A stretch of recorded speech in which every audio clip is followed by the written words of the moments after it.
Hello everyone, welcome to a online solution. कैसे हैं आप लोग? तो आज आपके सामने ए ऑनलाइन सॉल्यूशन की तरफ से क्लास 10 का मैथ का इंपॉर्टेंट सब्जेक्टिव क्वेश्चन और वो है मेंसुरेशन क्षेत्रमिति। यहाँ पे मैं आपके लिए कुछ सवाल लाया हूँ। धीरे धीरे आपको इस तरह से धीरे धीरे कुछ कुछ सवाल करके इंपॉर्टेंट क्वेश्चन को मैं बता दूंगा और जो इसका मेन मतलब बेसिक जो तरीका बनाने का वो भी आप सीखते जाओगे। ठीक है, तो वीडियो को शुरू से लेकर आखिर तक देखें और आप अपने क्वेश्चन को यहाँ पे हल करने की कोशिश करें। और कोशिश ये करें कि पहले आप हल कर लीजिए, उसके बाद वीडियो को पॉज कर लीजिए, उसके बाद हल कीजिए, उसके बाद फिर वीडियो को आगे बढ़ाइए। तो मेरे ख्याल से आपके अंदर एक कॉन्फिडेंस पैदा हो जाएगा। फिलहाल यहाँ पे देखते हैं सवाल हमारा फर्स्ट है, क्या बोलता है सवाल। यहाँ पे देखते हैं, इसका सोल्यूशन करते हैं। एक वृत्त के चतुर्थांश का क्षेत्रफल ज्ञात करना है यदि इसकी परिमाप जो है 44 सेंटीमीटर। ठीक है, यदि इसकी परिमाप जो है 44 सेंटीमीटर है तो चतुर्थांश का क्षेत्रफल निकालना है और परिमाप कितना दिया हुआ? 44 सेंटीमीटर दिया हुआ। तो यहाँ पे लिखते हैं परिमाप। अब देखो, जैसे ही सवाल बोले ना, सवाल क्या बोल रहा? वृत्त के चतुर्थांश का क्षेत्रफल, मतलब जो निकालने के लिए पहले बोला जा रहा, पहले जानो को उसका फॉर्मूला क्या होता है ना। जो चीज निकालने के लिए बोला जाए उसका पहले फॉर्मूला आपके माइंड में आना चाहिए कि उसका फॉर्मूला क्या होता है। ठीक है, तो अब यहाँ पे देखिए सवाल क्या बोल रहा है। सवाल बोल रहा है वृत्त के चतुर्थांश का क्षेत्रफल, है ना। और आपको पता होता है कि वृत्त के चतुर्थांश का क्षेत्रफल क्या होता है। चतुर्थांश मतलब होता है ये जो वृत्त है ना, इसका 4 भाग काट दीजिए और जो 1 भाग बचेगा वही होता है। हालांकि एक ये क्या बनता है, ये जो ऐसे जो दिख रहे हैं ये बना एक त्रिज्या खंड बना और त्रिज्या खंड का क्षेत्रफल थीटा बटा 360 पाई आर स्क्वायर होता है। तो ये जो कोण बन रहा ना, यहाँ पे 90 डिग्री कोण बन रहा। तो यहाँ पे अगर 90 सेट करते हैं, 90 by 360 into pi r square, देखो 9 चौक 36 कट जाएगा, 0 0 कटेगा, 9 चौक 36, तो क्या बचेगा 1/4 पाई आर स्क्वायर। तो पता क्या चला, चतुर्थांश, जब भी चतुर्थांश बोले तो आप ये नहीं भी लिखेंगे, सिर्फ लिख देंगे 1/4 पाई आर स्क्वायर।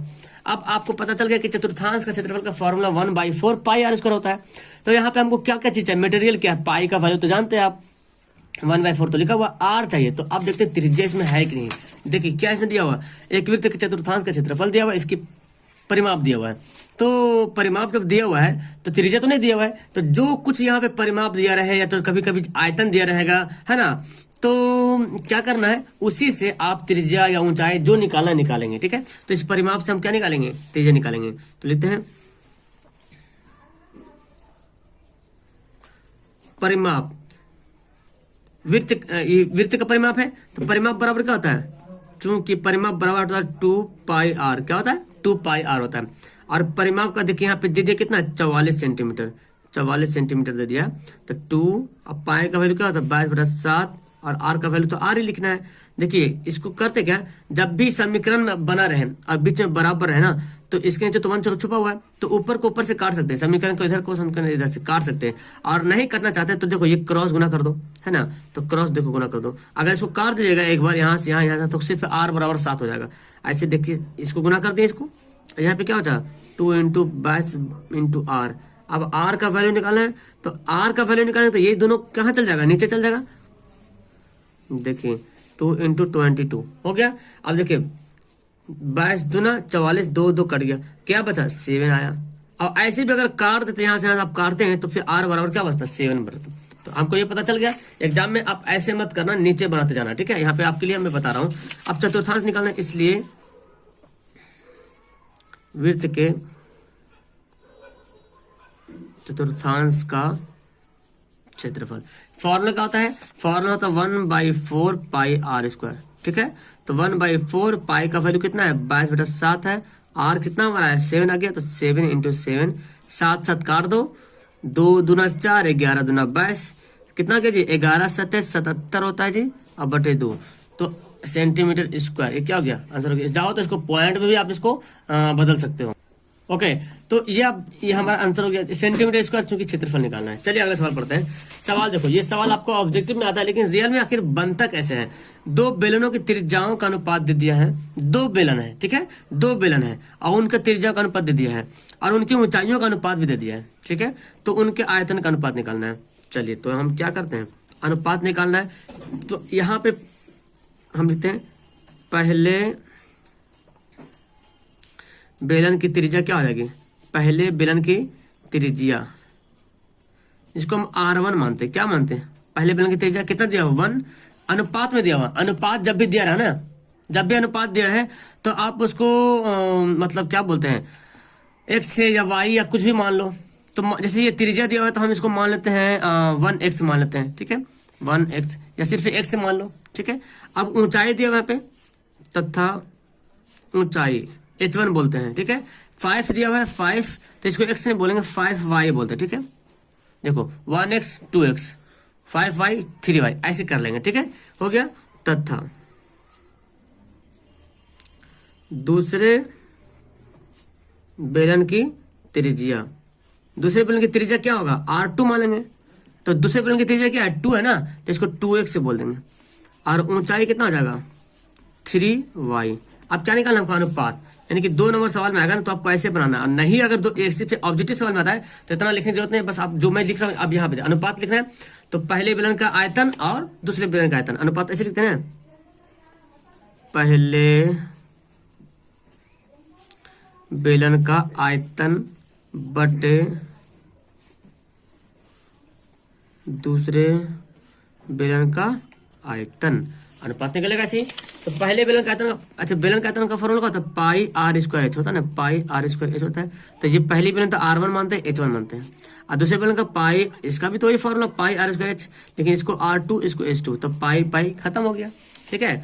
तो देखिए R1 कितना है जी, R1 तो पता चल गया हमको, x से पता चल रहा, स्क्वायर है तो हम क्या करें, x स्क्वायर करते हैं, ठीक है। H1 कितना है, H1 हमारा देखिए 5 है। R2 कितना है, 2x है, स्क्वायर है तो स्क्वायर कर देंगे, ठीक है। और H2 कितना है, 3y कर देंगे। तो यहाँ पे देखो क्या होता है, अब देखिए यहाँ पे मैं बनाता हूँ, x स्क्वायर है ना, तो x स्क्वायर ऐसे रहने देते हैं और 5y से रहने देते हैं। ये कितना हो जाएगा, 2 दूना 4x स्क्वायर हो जाएगा और 3y। देखो x स्क्वायर कट गया, y कट गया, कितना बचा, 5/4 हो गया ना। इसलिए अनुपात का जाएगा 5:12, ये हो जाएगा क्या, आंसर हो जाएगा। समझ में आ गया, तो ये इसका आंसर हो जाएगा। अगर आपको ऑब्जेक्टिव सवाल में आता है तो कुछ करने की जरूरत है, दोनों को फॉर्मूला बैठा करके अब डायरेक्ट यहाँ पे x नहीं भी मानेंगे ना, डायरेक्ट अगर आ जाए ऐसे तो क्या करेंगे, देखो पाई आर स्क्वायर, तो पाई आर स्क्वायर एच बटा पाई आर स्क्वायर एच, तो पाई पाई कर जाएगा। तो इसका r कितना 1 है तो 1 का स्क्वायर डायरेक्ट कर देना, h कितना है 5 है तो 5, एच स्क्वायर आर स्क्वायर, ये मतलब दूसरा बेलन हुआ, तो दूसरा बेलन का r कितना है 2, तो 2 का स्क्वायर 4 और कितना h 3, तो देखो ऐसे भी करोगे तो 5/12 आ जाएगा। ये आप शॉर्ट में बना सकते हो ऑब्जेक्टिव के लिए। चलिए अब जो सवाल है ये काफी इंटरेस्टेड है, देखो ये सवाल बोलता कि एक बेलन के आधार की परिधि 132 सेंटीमीटर है तथा ऊंचाई दिया हुआ है 25 सेंटीमीटर। तो बेलन का आयतन निकालना है। अब बेलन का आयतन का फॉर्मूला आपको पता है, बेलन का आयतन क्या होता है, पाई आर स्क्वायर, अभी हम पढ़ रहे थे पाई आर स्क्वायर होता है, ठीक है, पाई आर स्क्वायर। तो पाई तो पता है आपको वैल्यू, आर का वैल्यू पता करना है और एच का वैल्यू पता करना है। अब यहाँ पे देखते क्या दिया हुआ है, लीजिए यहाँ पे तो परिधि दिया हुआ है ना, परिधि दी हुई और 25 सेंटीमीटर दिया हुआ ऊंचाई। तो इससे पहले हम लोग बनाते वृत्त वाला बनाते, वृत्त में वही कंडीशन था, हमको पहले इसका परिमाप दिया होता, तो परिमाप से आर निकाले थे। यहाँ पे एक मोहरा क्या दिया है कि एक मोहरा ये है कि परिधि दे दिया है, जब परिधि दे दिया तो इसी से हम आर निकाल सकते हैं, ठीक है। यानी कि क्वेश्चन जब भी दिया ना कुछ ना कुछ, कैसे बोलते हैं, चोर जब चोरी करता है तो कुछ ना कुछ छोड़ के जाता है, यही पे सवाल जब पूछ रहा है तो आपको यहाँ पे परिधि दिया हो, इस परिधि से आपको आर निकालना है, ठीक है। तो हम लिखते हैं बेलन की परिधि कितना दिया हुआ है 132। अब बेलन की परिधि का फॉर्मूला क्या होता है, अच्छा बेलन की परिधि बोले तो बेलन के आधार की परिधि।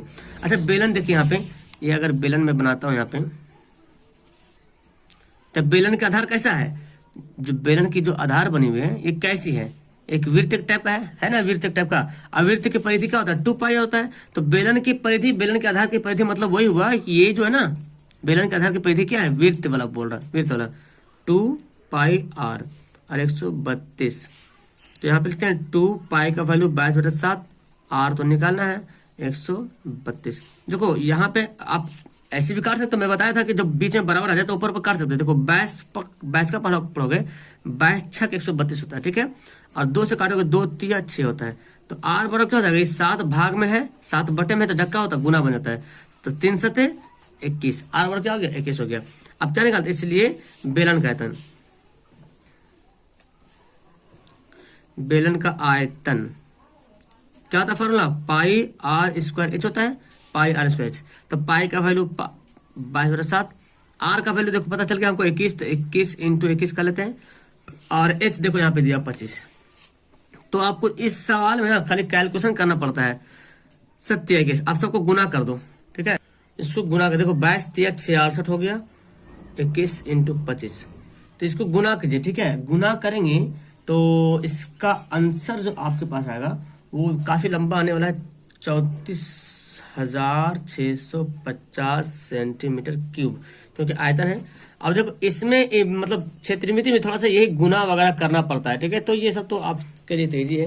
चलिए अगला सवाल यहाँ पे देखते हैं। ये देखो सवाल बोलता गया, शंकु से एक शंकु की त्रिज्या दी हुई 5 सेंटीमीटर तथा ऊंचाई 12 सेंटीमीटर, तो वक्र पृष्ठ का क्षेत्रफल।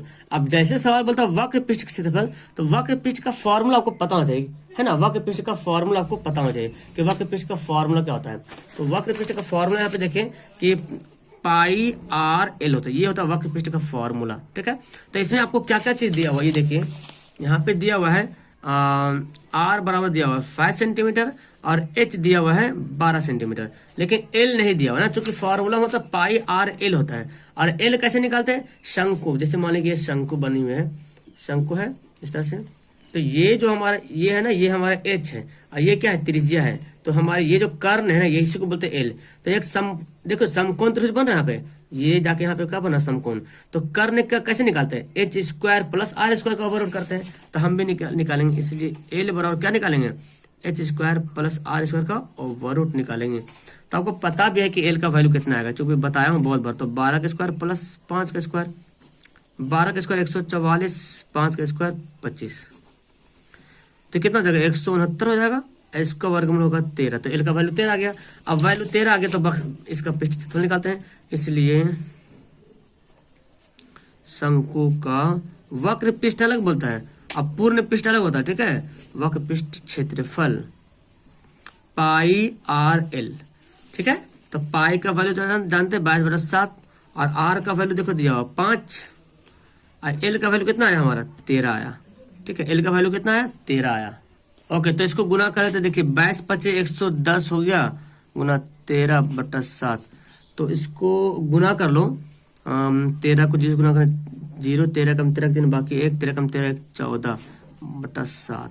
अब इसको ऐसे सेंटीमीटर स्क्वायर या तो ऐसे रहने दो या तो आप पॉइंट बना दो। जब ऐसे सवाल ऑप्शन, जब ऐसे आंसर आ जाए आपका लास्ट में, तो इसको पॉइंट बदलने की कोशिश करना। तो 7 से डिवाइड करो, 7 दूना 14 और 0 7 चौक 28.28, इस तरह से आपका आ जाएगा आंसर, ठीक है, जब भाग करोगे तो। चलो अब इसके अगला सवाल जो है बहुत ही इंपॉर्टेंट सवाल है, मैं आपको दिखाने जा रहा हूँ सवाल। ये सवाल है जी, तो थोड़ा सा ये लॉन्ग सवाल, ये इससे पहले जो सवाल मैं बताया था वो सब 2 नंबर तक का था, ये थोड़ा सा 5 नंबर सवाल में आता है या 4 नंबर वाला में, कि 3 सेंटीमीटर व्यास का एक कुआं है, ठीक है, क्या है, कुआं, और 14 सेंटीमीटर गहराई तक खोदा गया है। तो मैं इसको डायग्राम से बताना चाहता हूँ कि डायग्राम से आप कैसे समझोगे। देखो यहाँ पे ये समझे कि एक कुआं ऐसे है, ठीक है, इसका व्यास कितना है, जैसे जैसे सवाल बोलते हैं फिगर बनाते हैं, जब भी फिगर बने तो बेहतर होगा। एक व्यास है इसका, ठीक है, मैं यहीं पे फिगर बनाता हूँ। चलो 3 सेंटीमीटर व्यास का एक कुआं है, तो मान लेते हैं कुआं है, 14 मीटर की गहराई तक जाता है ना, 14 मीटर की गहराई तक जाता है। ओके, तो 3 मीटर होगा 3 मीटर व्यास का कुआं है, मान लीजिए 3 मीटर व्यास का पूरा एक कुआं है, 3 मीटर वाला, 14 मीटर की गहराई तक जाता है, यानी कि इसकी जो गहराई है कैसी है, 14 मीटर तक है, ठीक है। मान लेते हैं किसकी गहराई कहाँ तक है, 14 मीटर। इसका कुआं है जमीन में। अब बोलता है कि इससे निकली हुई मिट्टी को कुएं के चारों ओर 4 मीटर चौड़ी एक वृत्ताकार वलय बनाते हैं। मतलब कि ना कुआं खोदा गया है और 14 मीटर गहराई तक कुआं खोदा गया है, 14 मीटर तक। अब कुआं को खोदा, जो मिट्टी निकला ना, इसको चारों ओर का क्या फैला दिया। मान लेते कुआं इतना खोदा है तो पूरा तो जमीन ही होगा, 4 मीटर तक, ये जमीन के अंदर में बता रहा हूँ। मान लो जमीन यहाँ तक है, ठीक है, यहाँ तक जमीन है, जमीन के ऊंचा तक रहता है ना जी, तो यहाँ तक मान लो कि कुआं खोदा, यहाँ तक मिट्टी का क्या फैला दिया। क्या बोल रहा, इस निकली मिट्टी के कुएं को चारों ओर 4 मीटर चौड़ी एक वृत्ताकार, मतलब वृत्त के टाइप में ऐसे रूप में अरेंज कर दिया, ऐसे, ठीक है, ऐसे अरेंज कर दिया। कितना ऊंचाई, 4 मीटर चौड़ी, 4 मीटर, यहाँ से 4 मीटर चौड़ी, ये 4 मीटर चौड़ी, ठीक है, यहाँ से 3 है और इधर से 4 मीटर और चौड़ी सजा दिया है। वृत्ताकार वलय बनाते हुए समान रूप से फैलाकर एक प्रकार बांध बनाया गया है। इस बांध की ऊंचाई निकालना। अब जो बांध जो बना है, यानी कि ये देखो, ये जो बांध बना है ना, ये बांध, ये देखो, ये क्या है, ये मिट्टी फैला हुआ है और ये है कुआं। तो ये सब पूरा क्या है, पूरा मिट्टी भरा हुआ है, पूरा मिट्टी भरा हुआ है, ठीक है। और जो जमीन में कुछ जो जो बड़ा है, जो जमीन पर पड़ा मिट्टी, इसकी ऊंचाई निकालना है। तो ये एक कैसा ये जो फिगर देखे कैसे दिख रहा है आपको, एक वलय के रूप में दिख रहा है, यानी कि एक इस तरह से होता है, एक इस तरह से होता है, वलय के रूप में। तो नीचे का दिया हुआ है और इधर का भी पता चल गया। क्यों? क्योंकि ये जो मोटाई कितना है, 4 तो बोल दिया पहले, 4 मीटर चौड़ा है। और यहाँ पे त्रिज्या जब व्यास जब 3 है तो त्रिज्या कितना हो जाएगा, 3/2 हो जाएगा। तो चलिए हम इसको लिखते हैं, यहाँ पे लिखते हैं बेलनाकार कुएं की ऊंचाई कितने दी हुई है, 14 मीटर, ठीक है। और त्रिज्या कितना हो जाएगा, व्यास तो 3 है तो त्रिज्या 3/2 मीटर हो जाएगा। ओके, अब हम क्या करते हैं, देखो बेलन जो मिट्टी खोदाया है, अब जाहिर सी बात है, सिंपल सी बात है कि यहाँ से यहाँ तक मिट्टी खोदा गया पूरा अंदर तक, तो जो मिट्टी निकलेगा वही मिट्टी यहाँ पे फैला है ना। और जो मिट्टी निकला वो क्या निकला, आयतन निकला। कुआं को पूरा खोदिएगा तो जो मिट्टी निकला वो क्या निकलेगा, आयतन निकले। तो पूरा आयतन नहीं, मतलब भराट पूरा भरा हुआ वही आयतन होता है। तो पूरा आयतन निकला, तो हमको पता चला कि जो मिट्टी निकला उसका आयतन निकालते हैं, और वही आयतन को यहाँ पे क्या किया, फैला दिया। मतलब जो फैला यहाँ पे इसका आयतन और जो कुआं से निकला मिट्टी उसका आयतन दोनों क्या है, समान है। तो पहले कुआं का आयतन निकालते हैं, ठीक है। यहाँ पे लिखते हैं, इसलिए कुआं का आयतन। तो कुआं कैसा है, बेलनाकार है, तो हम फॉर्मूला बैठा लेंगे पाई r स्क्वायर एच। पाई का वैल्यू कितना होता है, 22/7 होता है। r का वैल्यू दिया 3/2, स्क्वायर है तो स्क्वायर कर देंगे, और h कितना दिया, 14 दिया। इसको आप हल कर सकते हो, देखो इसको हम ऐसे लिख लेते हैं। 7 दूना 14 काट लेते हैं यहाँ पे, 22/1 कट गया ना, 3/2 इंटू 3/2, और ये क्या है, 2 ऊपर में रह गया, तो 2 से इधर कट गया, ये 2 से इधर 11, तो 11 33, 33 दिया 99, 33 दिया 99 मीटर, 99 मीटर क्यूब आयतन निकल गया कुआं का आयतन। अब यही मिट्टी जो है ना, यही मिट्टी फैला दिया यहाँ पे, क्या क्या फैला दिया, तो चबूतरा बन गया। अब चबूतरा बन गया तो देखिए इसको कैसे निकालेंगे। अब देखिए चबूतरा का जब आयतन निकालेंगे आप, तो चबूतरा भी कैसा बना, चबूतरा भी बना बेलन के टाइप का। कैसे, देखो ये मान ले कि मिट्टी भरा हुआ, एक मान ले कुआं है, ठीक है। तो चबूतरा कुछ ना कुछ तो ऊंचाई होगा ही ना, है ना। आपको नहीं दिख रहा जैसे मान की ऊंचाई होगा, कुछ ना कुछ तो बेलन की तरह बनेंगे। शकल कैसा बने, इसकी शकल कैसे बनी, बेलन की तरह। तो ये आपका कुआं था, गड्ढा था, ये मुंह खुला, पानी जिसमें भरेगा ये है। और ये क्या है, मिट्टी फैल गया, मिट्टी फैल गया, और ये 4 मीटर ऊंचाई तक मिट्टी पूरा भरा हुआ है। तो कैसे इसका शकल कैसे दिख रहा, बेलन की तरह दिख रहा। तो जो इस बेलन में भरा हुआ मिट्टी है, वो इस कुआं के अंदर जो मिट्टी निकला वही मिट्टी इसके अंदर भरा हुआ, मतलब दोनों का आयतन क्या है, बराबर है। तो जब इस चबूतरा का जब आयतन निकालेंगे इसका, तो हमको बड़े एक त्रिज्या चाहिए ना, बड़ा वाला, तो त्रिज्या चाहिए चबूतरा के लिए, तो ये पूरा निकालना पड़ेगा। और आपको पता है ये कितना दिया हुआ है, ये 3/2 अभी निकाले थे, 3/2 यहाँ पे है ना, और ये मोटाई 4, तो टोटल जोड़ देंगे तो पूरा हमारा चबूतरा का त्रिज्या निकल जाएगा। तो यहाँ पे निकालते हैं, यहाँ पे लिखते हैं चबूतरे निकलते हैं।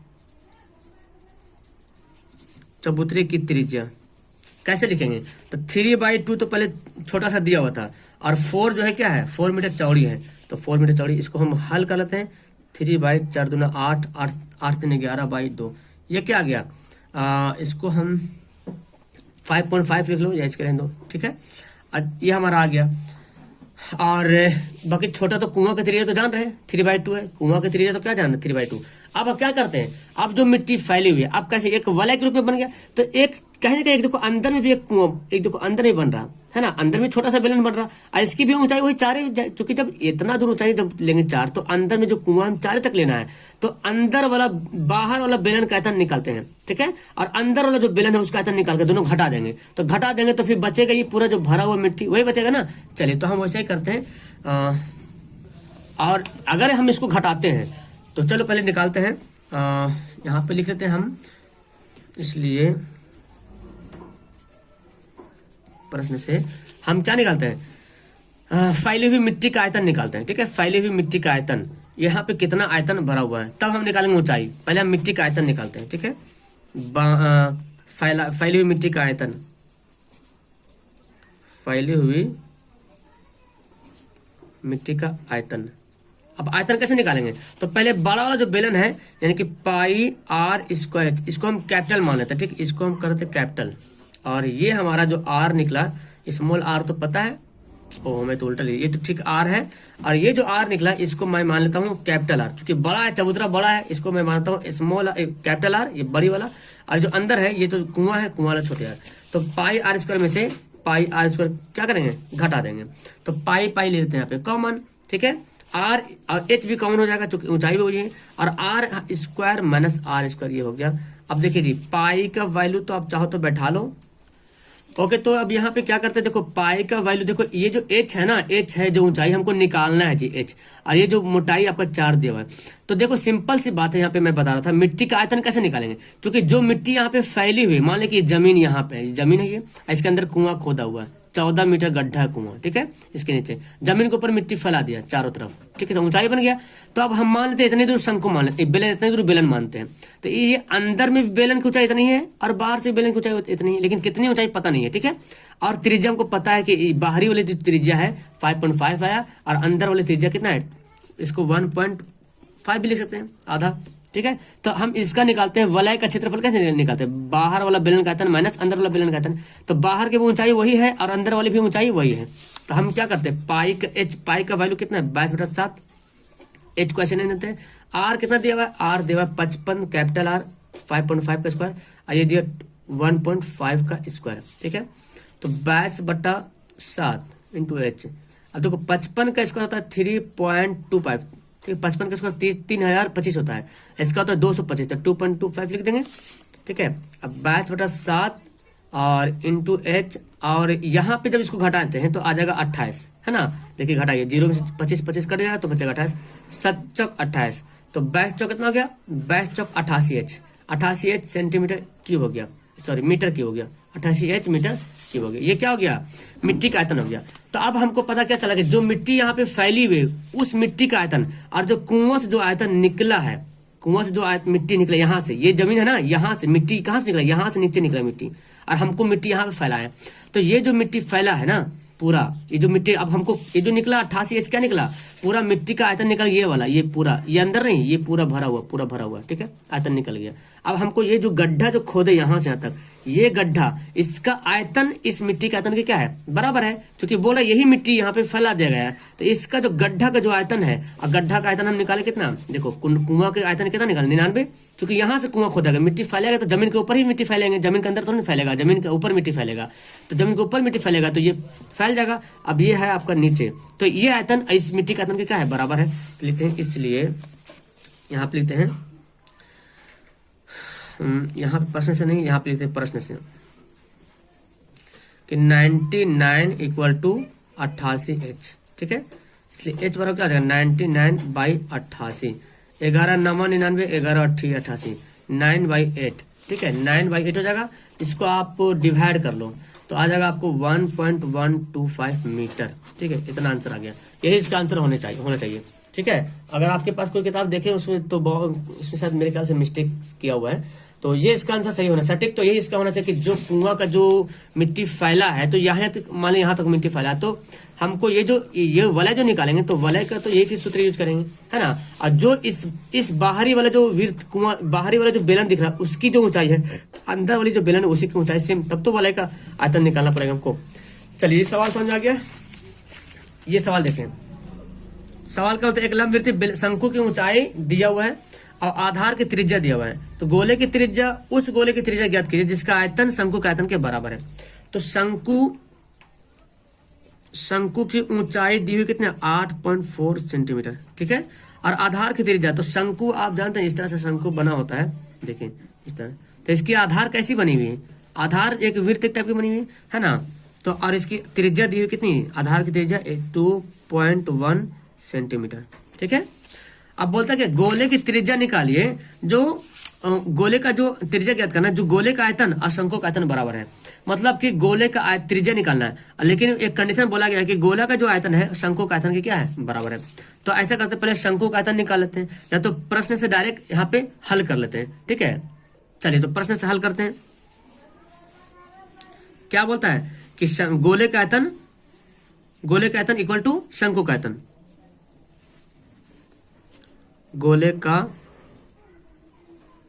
आयतन बराबर है शंकु का आयतन, यही बोल रहा ना कि गोले का आयतन जो है शंकु का आयतन की क्या है, बराबर है। तो गोले का आयतन फॉर्मूला क्या होता है, 4/3 पाई आर क्यूब होता है, ये गोले का आयतन होता है, ठीक है। और शंकु का आयतन होता है 1/3 पाई आर स्क्वायर एच होता है।